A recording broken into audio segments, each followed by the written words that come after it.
So I have a first. Who are you? Hi, I'm Cory. And I'm Cody. There's only one letter difference in our name. Yep. R to the And D. I can't tell you how many times I've been called by your name. Same. Yeah. Especially first day of school, calling the roll situation. Yeah. Because you just see it differently. I also, in terms of role, I host a show, but more importantly, I'm one of the elders at a Southern Baptist church in Greenville called Beechwood Church. So I own Westminster Effects, church history themed guitar effects. I'm also a deacon at this church where in the spare office where we're recording this, Resurrection Church in Greer, South Carolina. So I had a thought, not calling it the Postmil Project, Okay. calling it something along the lines of Thinking Kingdom. I like that. Thinking kingdomly. Yeah, Or kingdomly. Ooh, there we go. I had to put an adverb in there. I mean, whatever. Sure. But that's ultimately what we're doing. That's what we're trying to do. Yes. Yeah, we are making Imperfectly, attempts. but trying the best. Right.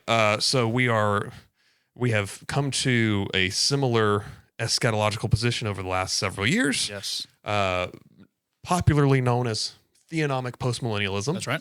That the coastlands wait for his law. That the knowledge of the glory of the Lord will cover the earth as water covers the sea. Yes. And we think that's actually going to happen in real time. Effectively, the Great Commission is successful. Yes.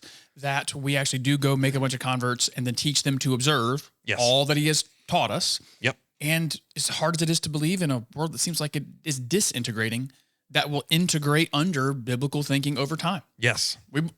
I know that sounds weird, but more and more, it sometimes strikes me, I genuinely believe that. Yeah. Like, I don't know if it's my lifetime, but I genuinely can picture a world where my two nephews who are 20 and 19 will be old men, and the things, like the music, the TV that's being created, the financial system, they all just look around and go, man, we've got a really great world. Right. Like even the demand for filth is gone. It's not even like we have the laws. We don't even need them anymore. Yeah. I think that is coming. Yeah, I genuinely believe it. I genuinely believe even because morality and tastes typically have a pendulum effect, and so we don't think it's just a 1-to-1 45-degree angle on the line graph up and up forever. There are peaks and valleys. Yes. Currently, we're in a valley, which is converting people to our way of thinking. Yeah. What I've noticed is that as the world disintegrates, you hear that word in its denotative sense, disintegration, coming apart. Yep. People are desperately looking.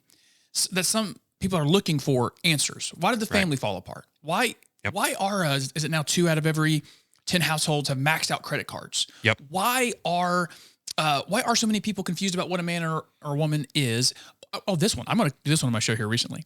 There was this 31-year-old woman on TikTok, just objectively beautiful woman, very successful. She is sobbing that she cannot find a guy. Yeah, I saw that. Yeah. What happened to a world that there are no men eligible to just scoop this woman up and give her what she wants in terms of marriage? How did that all happen? And they're looking for answers. Now, bad thing, they're finding some bad ones or incomplete ones. Right. Sometimes they find Joe Rogan. They find the guy I'm thinking of is Jordan Peterson. They find sometimes the wrong answers, but they are looking and for God them. forbid someone like Michael Tate. Or yes. not Michael Tate. You're Andrew Tate? Is it Andrew Tate? But still, you know what? God forbid they do find Michael Tate. I'm just kidding. The vicar of God's Not Dead movies. Yes. We don't want him to find Michael Tate either. I don't even know what I did with that. That's hilarious. Because you're a 90s Christian kid. Yes. That's why. why. That's true. In a 90s Christian world, there's the Mount Rushmore is Stephen Curtis Chapman, Michael W. Smith, Michael Tate, and Matthew West. I mean, why not? I mean, nobody tell Michael Tate. I accidentally confused him with Andrew Tate. I can't believe I did that. That's fantastic. It was fun. So people are looking for answers. They are panicked, looking for something. Yep. And we actually think we have, not because we came up with it, but that the scriptures, the ancient scriptures, have been sitting there all along. Yep. With answers. Yeah, and we've got 2,000 years of history and interpretations to back that up, right? We have some ancient ways of thinking that, maybe there was a lot more wisdom in that than I realized in our hyper-individualistic culture. Yeah. Which I think, great segue. So you texted me probably 3 months ago at this point, just because our schedules have been crazy. This question, in this post-mill paradigm, what is the unbeliever to me? Am I a soldier in a war trying to defeat and demoralize my enemies, parentheses, unbelievers, Or am I open to unbelievers trying to win some? I think post-millers and theonomists think more covenantally than I do. They seem to think about nations, not the people in the nations, or they talk about governments being subjected, but less about the people who elect governments. I find myself frustrated because I'm thinking about how to gather forces and build a movement of individuals, and my impression is that my brethren are thinking about institutions and insisting on controlling those. That's sort of what I mean about my relationship to the unbeliever. My impression from the Moscow crowd / Moscow mood, if you will, is that unbelievers are enemy combatants to be conquered, and I'm just struggling to see that demeanor from any text. Anyway, I'd sum that up as individuals versus institutions and which one should be emphasized. Yeah, I'm still there. That was probably 3 months ago. I could tell in the tone of that text. I probably just saw something that made me mad, and then I go quick because anger is not an emotion I access easily. Right. And I immediately go from anger to dejection. Just, you know what? I quit. I don't want to participate anymore. I'm out, and I don't actually want to quit. You know, the Lord is faithful, and He always charges me back up. But just not knowing what is my goal here in my relationship to the unbeliever, and that word on covenants was big to me, because I am willing to be wrong. I'm willing to be taught, hey, you think too individually. And the Bible actually is saying God works with groups of people, not individuals. And if that can be proven to me, I'll go, okay, cool, I'm wrong. Right. And that seems to be the thinking I'm picking up from Moscow crowd is God is going to work with groups of people. And some groups of people are your enemies. You got to defeat them. And some groups of people will be preserved, and we'll work together. So the way I've heard Wilson talk about this is, yes, God saves people one at a time, but He doesn't leave them that way, right? We both understand we are adopted into a family, we're engrafted into a tree, things like that. And I think our American individualistic way of thinking often leads us to thinking maybe too much, definitely too much, about the individual. Agreed. Right. Where we have this, both of us naturally have a mile-wide libertarian streak. Yes, we do. And what a lot of people don't realize is a theonomic society where the government is using God's law as a template, not a drag and drop kind of thing. We get the principles of it. A theonomic state would actually look really libertarian. Yeah. It wouldn't look libertarian in legalizing XYZ substances for recreational use, or legalizing perversions and stuff like that, and especially paid for perversions. But in terms of, you talk about get the government out of the bedroom, well, it tells you how many studs you have to have. Not male studs. Not male studs, but metal studs. But metal studs, wood studs, how far apart they have to be in your bedroom when you build it. Right. So in terms of that, it would actually look really libertarian. No doubt, because the government would have now been diffused. Yeah. It might be the same amount of government, but homes are now taking that governmental role. Right. Churches are taking their role. Right. We have a lot of government right now, but a lot of what government does would just be done by other realms in that world. The other spheres, yeah. But in that was an individual versus communal thing. Therefore, that there's going to be a theonomic society is more communal, because you're having to think about your neighbor. Yes. No one's forcing you in some ways to think about your neighbor. You're working with one another. Yep.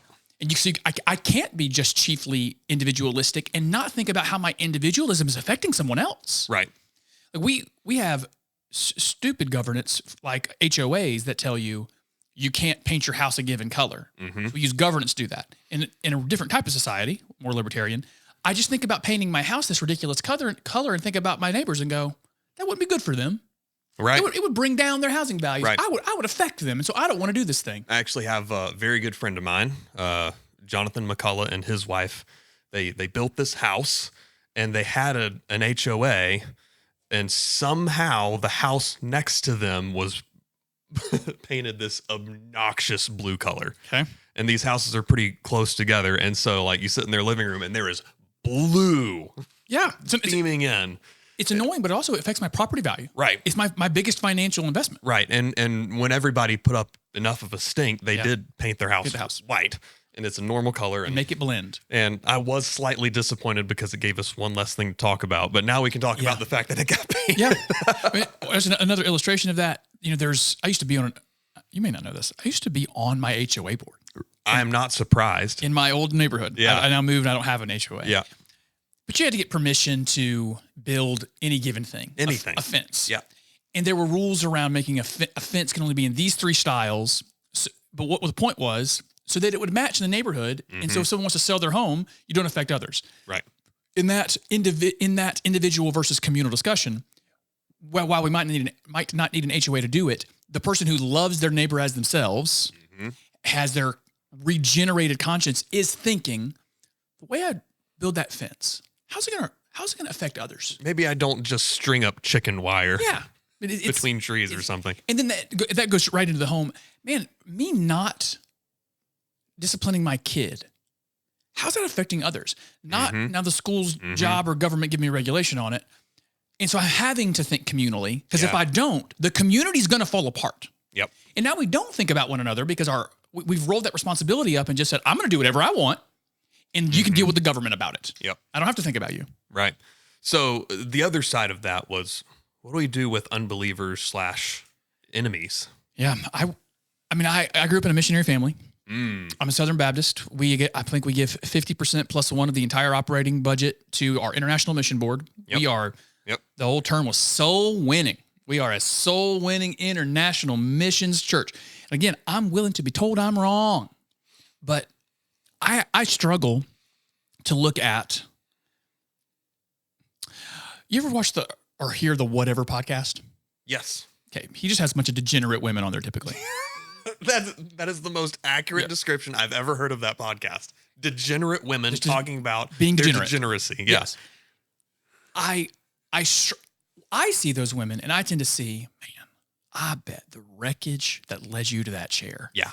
The familial wreckage, the abuse, the molestation, whatever got you to this, Lord help.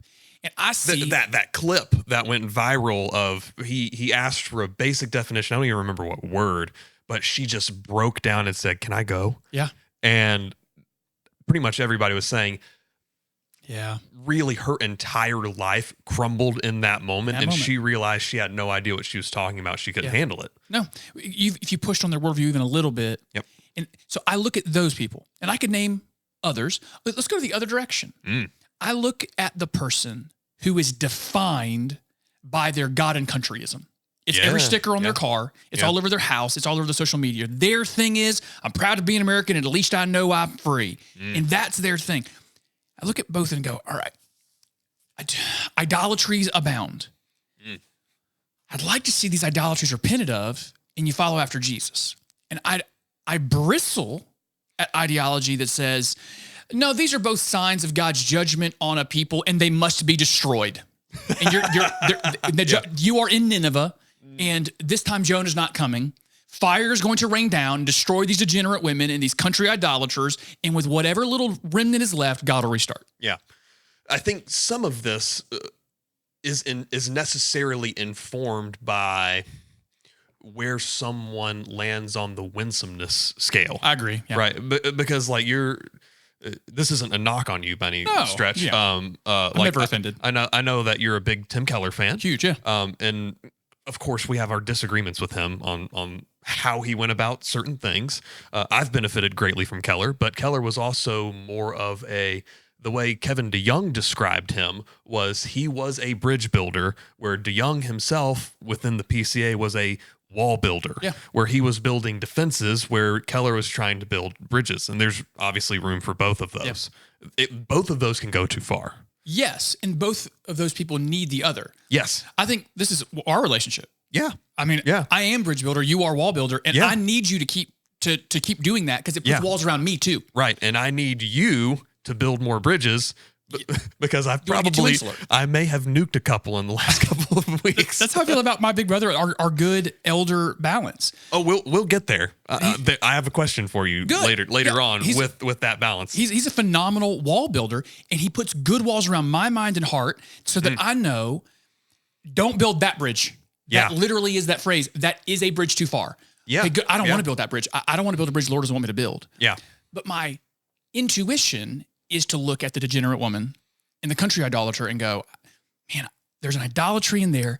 And if we can communicate with your heart, your identity, I think we can root it out. Mm-hmm. And there can be a victory here that's not your destruction Yeah. and defeat. Yeah, I think there's several biblical themes that we can weave together here. Like the Psalms repeatedly talk about the psalmists, whichever one in that particular psalm, his enemies. He does have enemies. Yes. They're real. At the same time, our fight isn't with flesh and blood.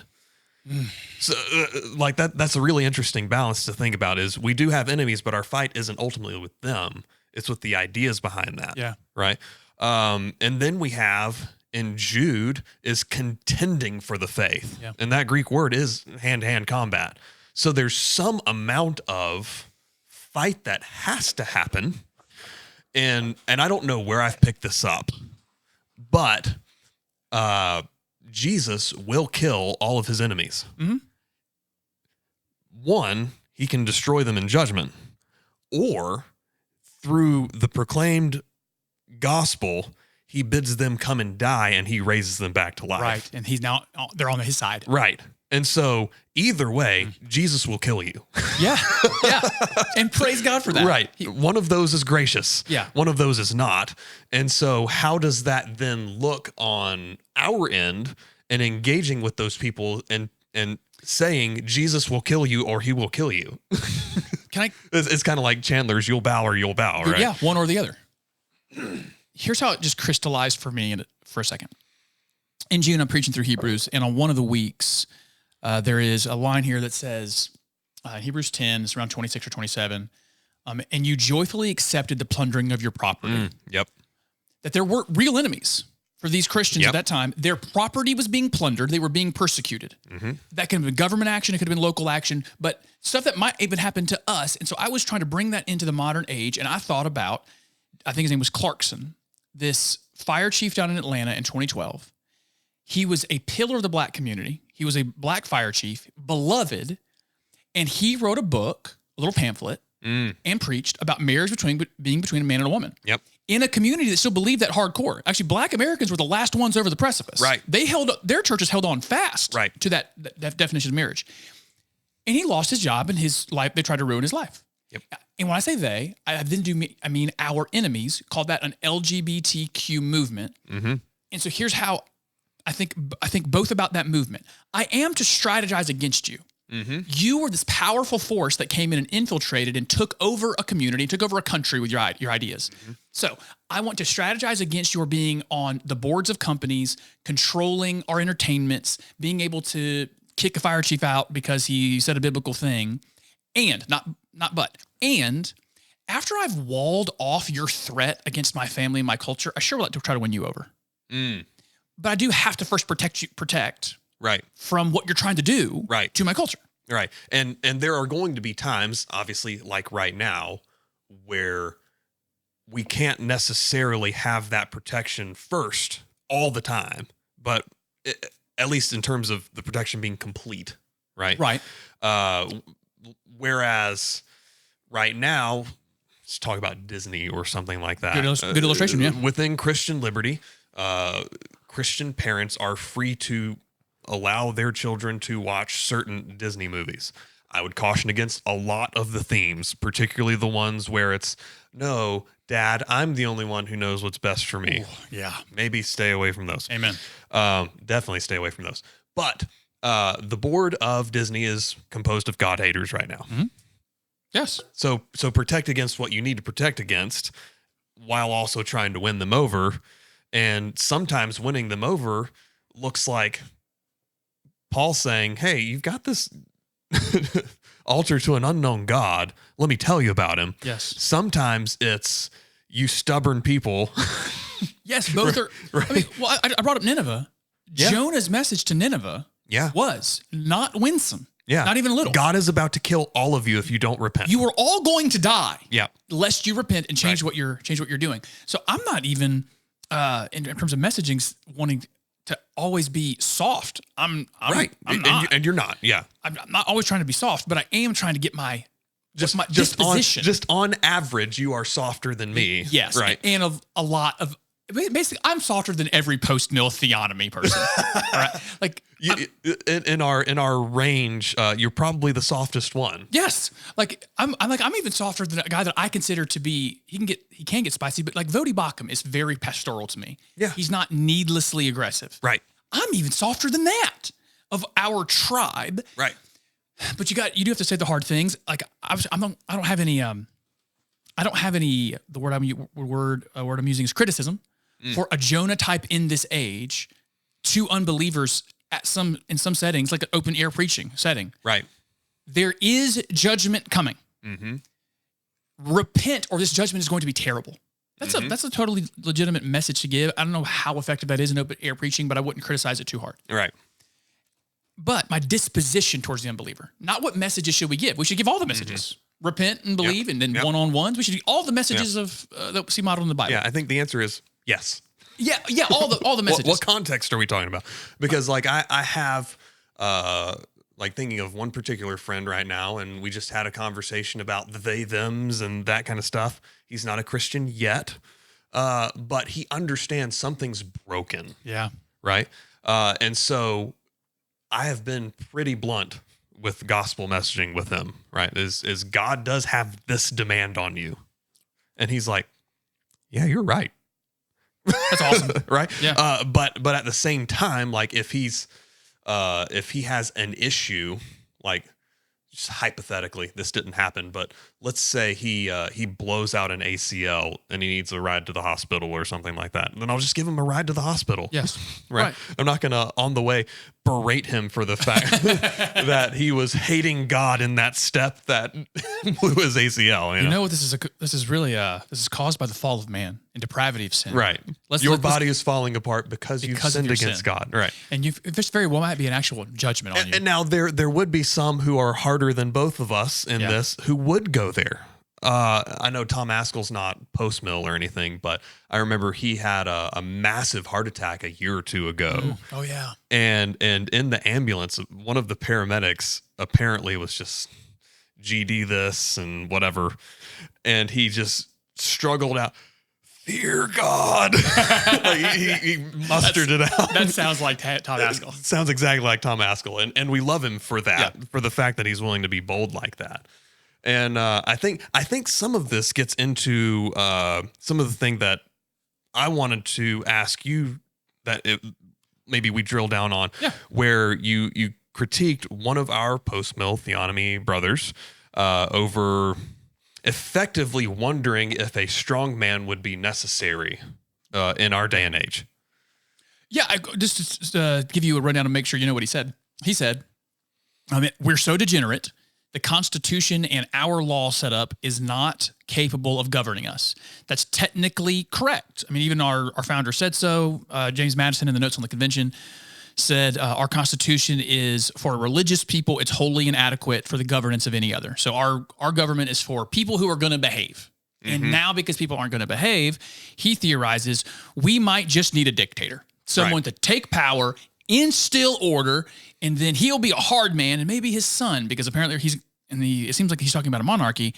Maybe his son will be a little softer. And I critiqued that as being a bad form of government for broken, fallen people.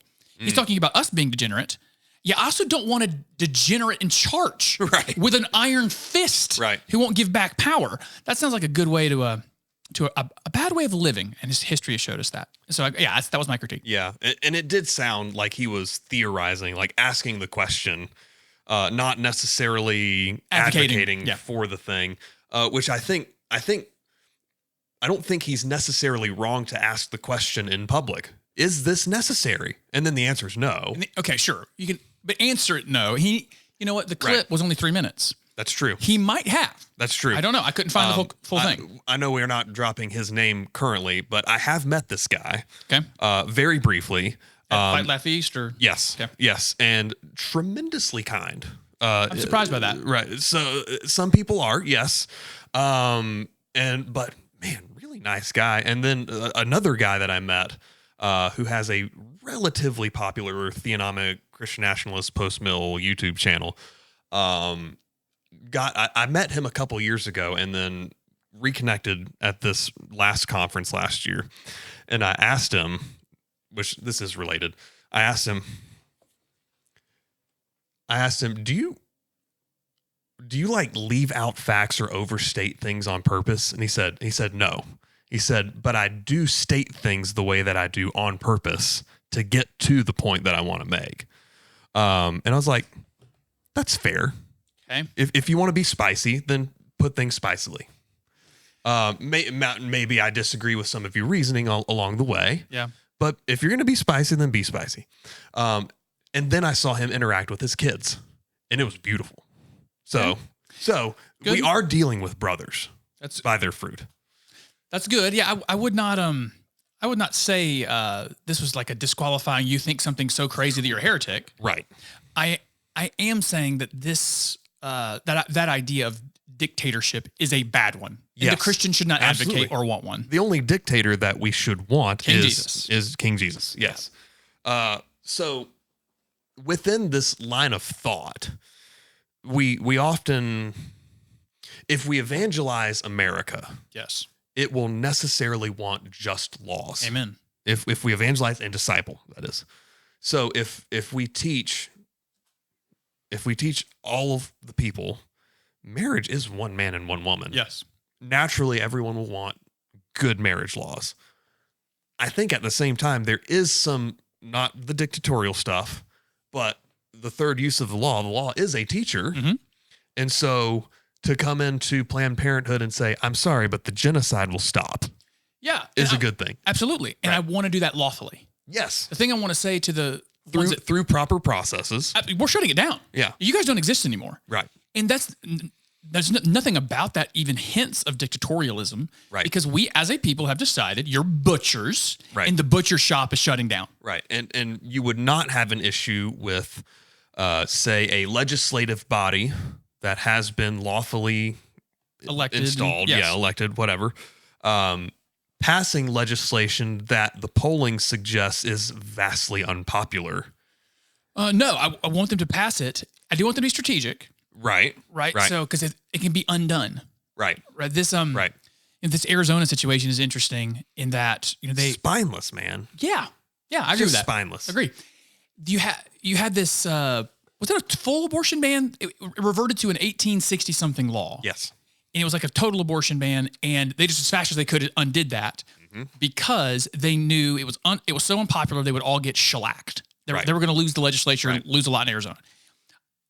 I would have been okay with a third way there if you don't want to keep that law on the books because you know this. If we do, we're going to lose. Mm-hmm. And then the pro-abortion people are about to have power, and they're going to do it anyway. They're going to pass even worse abortion laws. I'm okay with third way going, all right, so how do we keep the ability to... Me being the harder of us, that makes me uncomfortable. Of course. I get it. Right. And that's why we would need each other in the Arizona situation. What are we willing to take? And what are we willing to lose? Mm-hmm. Because sometimes, like that last stand, that Alamo needs to happen sometimes. That's what I would have said to someone in the Arizona situation that maybe argue, no, we're doing nothing. We're keeping the total abortion ban. Right. My question would be, okay, so in 2 years, when you lose everything, actually, in this case, this November, when you lose the House, the Senate, and Governor Katie Hobbs is still there, and they pass abortion through 9 months. Mm-hmm. Well, that'll be a worse situation, right? Than we could have right now. Mm-hmm. I think one of the answers is, well, that's on them. Sure. Right.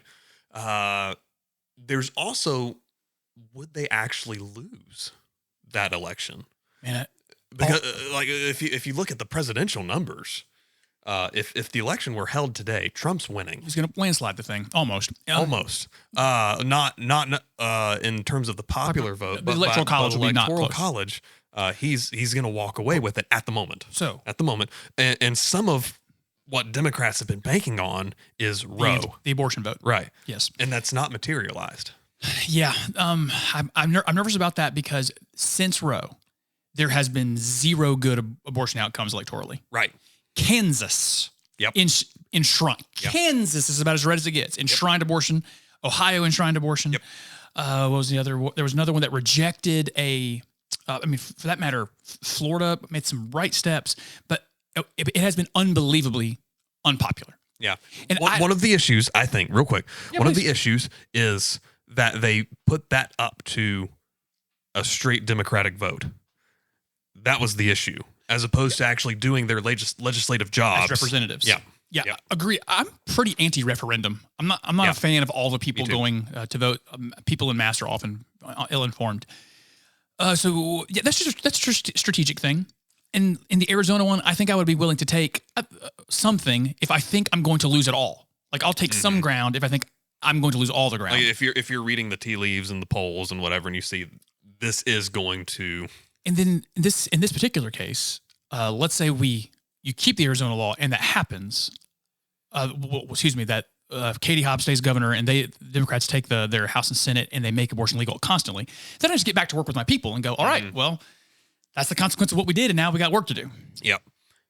So, all right. So last topic. Yes. And this involves your brother. Cool.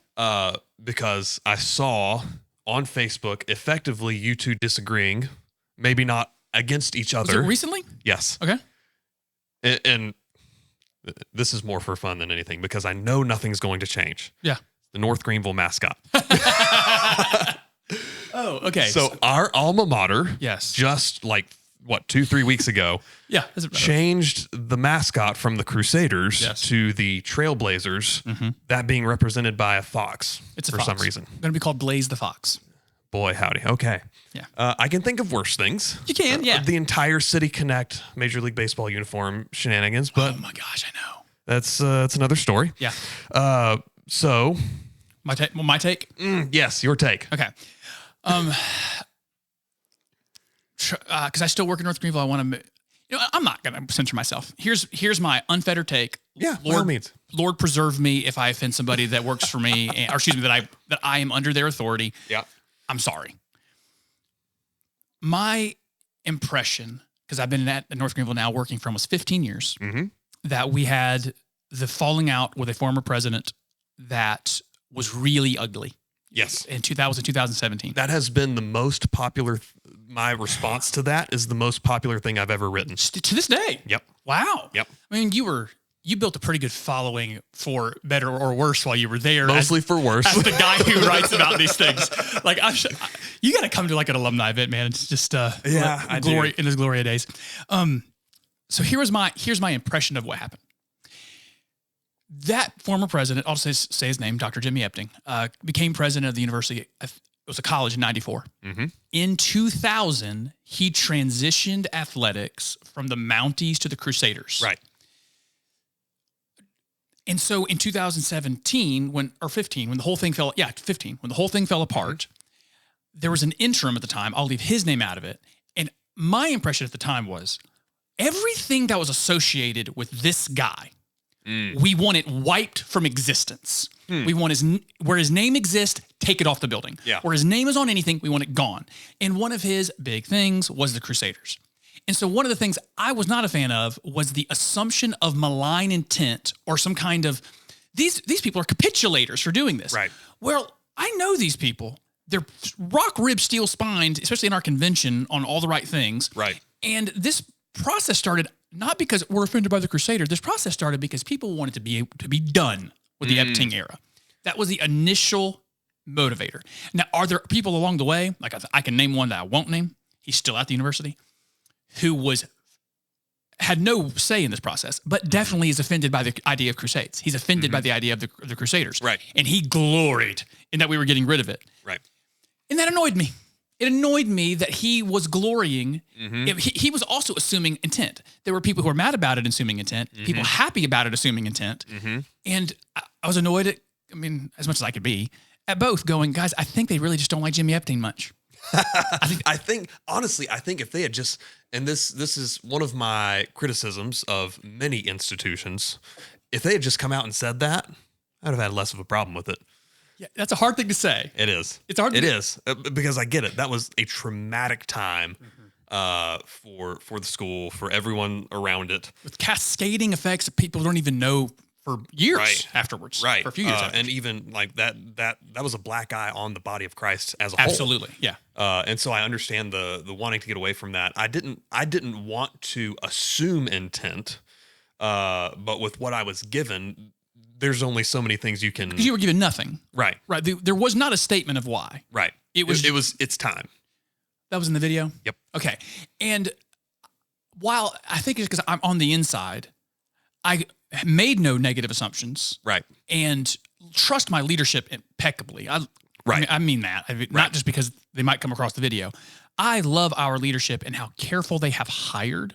Yes. Yes. I don't think institutions, you lose institutions one hire at a time. Yep. Every time you hire the wrong person, you start to drift away from what you're supposed to have. They're so careful about who they As put. Moeller said, they have to be ramrodded back to the right. Yeah. And they drift left. Yeah, that's a great point from Moeller. And if anyone knows, it's him who really led the conservative resurgence at a time when the convention was drifting because its institutions were drifting. Yep.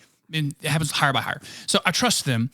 And so I don't think anyone in the leadership thought the Crusades are a very politically incorrect time. And we want to make sure we change this and not offend anybody. Right. I would imagine, this is now be speculating, there are missions people who say it's a big deal. Right. They say, I don't know that it is. I don't want to say they're just straight up wrong. Yeah. But my intuition is to be skeptical. I am skeptical of that claim. Way. Yeah. Just so why are you bringing up your athletics mascots to people who don't even have a reference for that? Yeah. Like I was actually talking with my friend Simon of G7th Capos from the UK. Okay. And we were talking about how foreign the idea of college athletics is to him. Well, the rest of the planet. Right. We're the only ones. They don't have anything like that. They have, all right, what's your city's quote unquote football team? Yeah, your football club. And I'm going to follow that. Yes. And that's what you follow. And it can be in any number of leagues. Right. Yeah. And there's all these different levels and stuff like that, which we don't really have any categories for. But why if you're doing missions, why are you talking, like, what are we doing here? When you're putting together like a visa application and you have to put in your credentials, no resume says Clemson Tigers. It says Clemson 2008. Right. Clemson University. Right. And you don't put on your resume North Greenville University Crusaders. It's just North Greenville University, 2008 was the graduation. I just don't suspect that the State Department in Azerbaijan is doing a deep dive on what is this North Greenville University? What's their mascot? I just assume that's not the case. So I do know those voices exist. Right. I've heard them and have been annoyed by them. Right. But in terms of leadership, and I was around for a lot of this, guys. This process has been going since 2017. This has been a long process. We heard from before Dr. Fant ever came. The interim started this process. Gotcha. Okay. And then I know a lot of the people who were part of the process. And for the record, all of my impressions of Dr. Fant and all of my we're Facebook friends. Cool. Yeah. Like all of my interactions with him have been really positive. So he's rock solid. Yeah. Theologically rich and deep and serious. I mean, North Greenville is more serious now about the theological fealty than it was when we went there. Oh, absolutely. Believe that. I absolutely see that. I know most of the people that were on the actual decision-making process, and some of you know who I'm about to talk about. They wouldn't know a thing about the Crusades if we asked them. It wasn't their motivating factor because they don't know about it. Right. So while some have turned it into a motivating factor for them that they're happy about it, for this group, I think it was just, everything that our former president did, can we just get rid of it? Everything that he did, right, including taking us from the Mounties to the Crusaders, let's get rid of that. The argument can then be, why don't we just go back? Right. Go back to the Mounties. Mounties or Black Widows or Moonshiners. Dude, I would have loved... I mean, if you want to get the Reformed folk on board, get the Moonshiners back. So my desire was two things. I would have loved for the men's team to be called the Spiders and all the women's teams to be called the Black Widows. Ooh, I like that. Have that dichotomy. Yeah. And you can still keep the black and red. You can still have black and red, and also I think that does make a statement to the and not, mascots aren't supposed to make statements, right? We're not making statements to the world with our mascots; they're just mascots. But we are saying men and women are different. Yep. At a moment where you can, men and women are different. We're even going to call our teams two different things. And you talk about thinking strategically. That's very strategic. I like that a lot. You are literally not a spider. You are a spider, not a Black Widow. You can't play on this team. Right. 2, I loved, because this was, again, popular. We were talking about changing the name years ago. I wanted the Greyhounds, because it sounds good, the Greenville Greyhounds, but also Ted Lasso was on, and they were the Greyhounds. And I'm a big fan. And also, I have an Italian Greyhound, and I kind of wanted him to be the mascot. We could just walk him around the baseball field as a Greyhound, because I liked the phonetics, the Greenville Greyhound. Yeah. And it ends up being Trailblazer. I like it. So there's the absence of one thing, Crusader, but the presence of another good one. The Fox, I could go either way on. I do like the idea of Trailblazer being, we are making theological statements constantly up there that some of you are going into accounting. Mm-hmm. Blaze a trail in accounting. Mm-hmm. Because there are people using tricks and loopholes to do unbiblical things. You go out and do that. Blaze a trail in accounting of high ethics. You're going out into media. It's a mess. Blaze a trail in media with Christian ethics. Mm-hmm. You're going out into education. It is another mess. Blaze a trail in it. Do those things Christianly. Yeah. So there's the absence of one thing, Crusader, but there's the presence of another good message. Right. In if mascots are going to be message. Right. Makers. So being an athletics aesthetic nerd. You are, and I enjoy it actually. Like, you critique things I would have never even thought of. Right. So for the last literally 20 years, I have been reading the UniWatch blog. And so Paul Lucas used to have a column weekly on ESPN. He turned it into a blog. He did a little time with Sports Illustrated. He has insiders like with Nike and Major League Baseball, NFL, whatever. And he covers literally anything. So every day there's at least one feature article. You know, the New York Giants just unveiled this throwback uniform that they're going to wear. Or the Detroit Lions unveiled their new uniform set. Yep. But also he has a daily ticker of things that are, all right, that's cool, but not big enough for an article. So, all right, here's high school baseball. This team got new uniforms. Click on it if you want. Or Formula One, whatever. And I just think beauty matters in sports. You know what? God is God of even the aesthetics of a helmet. Yes. Right. Exactly. And so I was happy to see the cartoon Crusader from several years ago. I was very happy to see that go. That was a bad logo. Oh, and the first one they poached. And there was some legal shenanigans involved. That's someone else's intellectual property. Right. You can't just use it. Right. And one of the other sites that I go to called the Helmet Project, this guy illustrates every helmet in terms of NCAA, NAIA, NFL, like all of that, which, you know, when you're talking about the University of Oregon, it's a lot of work for him. My goodness, they have a new helmet every week. Every week, yeah. At some point, they could have gone like 280 something seasons without repeating combination of pants, jerseys, and helmets. It's kind of obnoxious, actually. It is. It's a lot. It is. It's pretty irritating. I want to know, like, this is why I'm a Clemson fan. Not the only reason, but I know what they're wearing. Yep. They're wearing orange over white. Yes. They're wearing white over white. They're wearing all purple for Military Appreciation Day, and for championship games, it's orange over orange, or it's orange pants with orange or white. Right. And that's it. The championship britches. Right. As Dabo says. Yes. And so in terms of the actual aesthetics of the thing, they really didn't have a ton of things. They had like a sword logo. That was pretty good. Sure. The interlocking NG, I don't think is going anywhere. No, stick around. That's a fantastic logo. I do love our NG. I actually bought one of the baseball hats, the white panel. That's what I use for my slow pitch league right now. Fantastic. Thanks for repping it. Yeah. So they aren't using the crest with Christ makes the difference on the football helmets anymore like they used to years ago. Gone. Yeah. That's fantastic. That's good. They're keeping the color scheme. Yes. So that's good. So those are all the good things. The gripe that I have is and you gave me the reasons, but I think there was an opportunity potentially missed of drawing a line in the sand and saying, no, the Crusades were a good thing. There were some abuses, absolutely. Fourth Crusade, Children's Crusade, there was some bad theology involved with some of them. But on the whole, basically fighting against hordes worshiping a demon god who are trying to massacre your people is a good thing. There was a genocide. Islam was trying to commit a genocide. Yes. In that part of the world. And in many ways they did. Yeah, they were successful. The fact that they burned the library, what was it, Alexandria? Alexandria, yeah. Like that rewrote history for us. Mm-hmm. It's also a little bit extra spicy for me because I'm reading 2 books by Raymond Ibrahim, who's like the guy on this right now. Okay.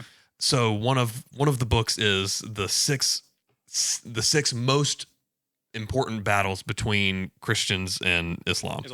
And then the other one is an overall history of the Crusades. And it's just like, dadgummit, we were right. I have really only 2 things I think to say on that. One is I applaud that effort. I hope you know that. I affirm that idea of Christian education. When I published the blog that I did, I was under no I did not assume, oh yeah, Cory's going to get irritated about this. Let's make sure I hit publish twice. That idea of Christian education, and also I'll call it re-education because you have to undo what you have been taught to be taught new things. I would only gently push to say that's an agenda you have. It belongs to you and a lot of other folks. Yeah. And I would say of the folks choosing a new athletic mascot, not a one of them thought, what message, what re-education might we do with this effort? Right. They were thinking, what's a cool mascot? Yep. That was their motivation. And that's the problem. Some folks would want to get in the room and say, now I want to use our mascot to make a big theological statement. Right. And then I think a lot of the other North Greenville community would go, I don't. Which is where you see certain Christian high schools and universities with the mascot of something like ambassadors, which I think is just the worst. Like, really, you're keeping the peace? Like, no, you're not. You're trying to go shut that guy out. Yeah, that's a bad one. Yeah, that's awful. Whereas you have, it's a terrible mascot. I'm sure their theological fidelity is just out the window, but like Baylor is the Bears. Bears, yeah. Who cares? It's a bear. Yeah. Apparently, some women would prefer to be in the woods with one as opposed to a man. But or with Texas Christian University, they're the Horned Frogs, which it's actually a lot of fun. Their color scheme is fun too. But anyway, purple but red accents because they shoot blood out their eyes. Oh yeah, I remember this.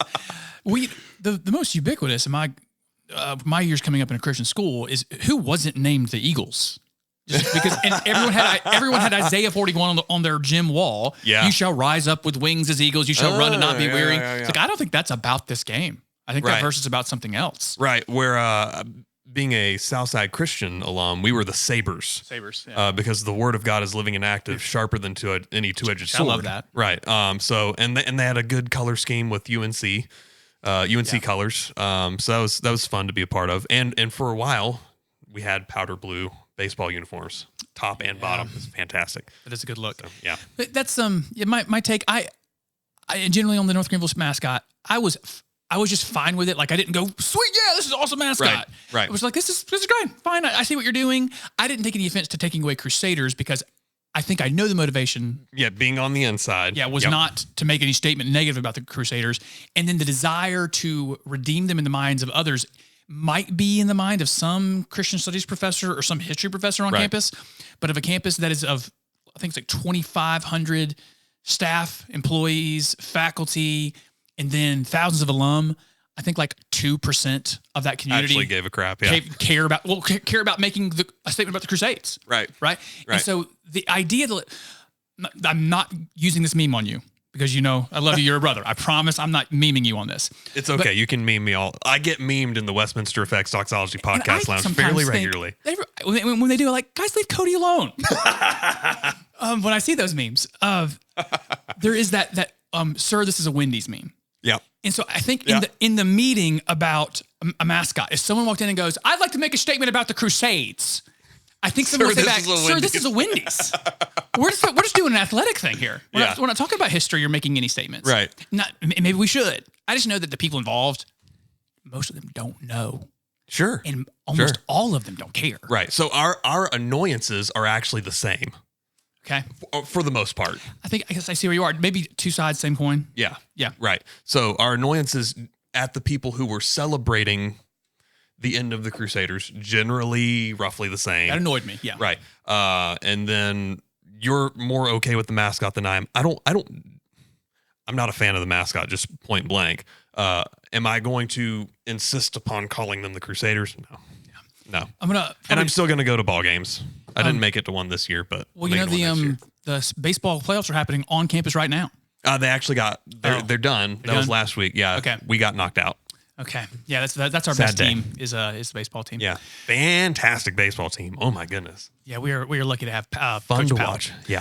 Thanks for doing this, man. Yes, sir. I always have fun. Yeah. It's a good time. Let's not make it like 8 months next time. I agree. That was in part me. Oh, Is also in part me. we are doing Pastor Doug and I are heading up to Indianapolis to try to make sure the Southern Baptist Convention doesn't get wonky. Yes. Being part of that effort. And so maybe we can talk about that when I return. That's become a tradition for us. Yes, it has. Yeah. Let's make it happen. Hey, go buy stuff at Westminster Doxology. You should do that. And if you want to find me, I'm at CoryTruax.com. We'll see you next time. Peace, guys.